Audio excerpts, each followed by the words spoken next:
जनसंवाद खबर में आपका स्वागत। महापर्व छठ को लेकर जिले के विभिन्न सूर्य मंदिर घाटों पर श्रद्धालुओं के पहुंचने का सिलसिला शुरू हो गया है और काफ़ी संख्या में श्रद्धालु छठ घाट पर पहुंच रहे हैं।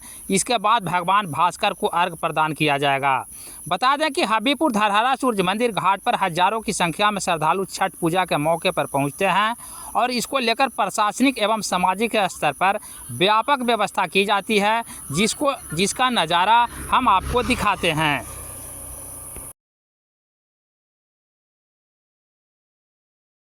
अभी हम हबीपुर धरहरा सूर्य मंदिर घाट पर हैं, जहां छठ पूजा को लेकर हजारों की संख्या में यहाँ श्रद्धालु पहुंचने वाले हैं।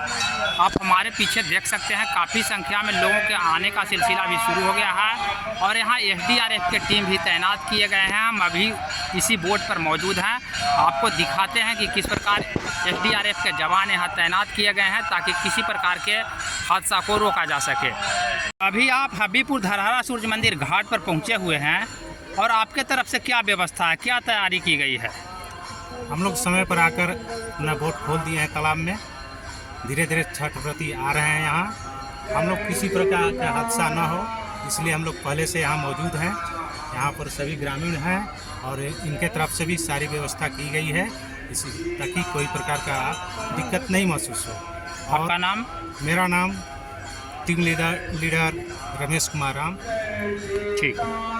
अभी यहाँ छठ पूजा को लेकर हजारों की संख्या में लोग पहुँचने वाले हैं, क्या व्यवस्था है आपके तरफ से? यहाँ हम लोग सारी तरह व्यवस्था कर चुके हैं। जो है हम लोग 3-4 दिन से साफ़ सफाई के कार्यक्रम में लगे हुए हैं। जो है और किसी तरह का कोई यहाँ पर परेशानी नहीं होगा। बर्थिन को सारा सुविधा मिलेगा। जो भी यहाँ पर आए हैं श्रद्धालु लोग, उन लोग के लिए हम लोग जो पूरा टीम लगे हुए हैं, जितने भी कार्यकर्ता यहाँ पर सब लगे हुए हैं और हम खुद यहाँ पर लगे हुए हैं। किसी तरह का कोई परेशानी नहीं होगी। आपका नाम? मेराज अहमद उर्फ टुड्डू मेरा नाम हुआ। मुखिया? अमथुआ पंचायत के मुखिया हुए।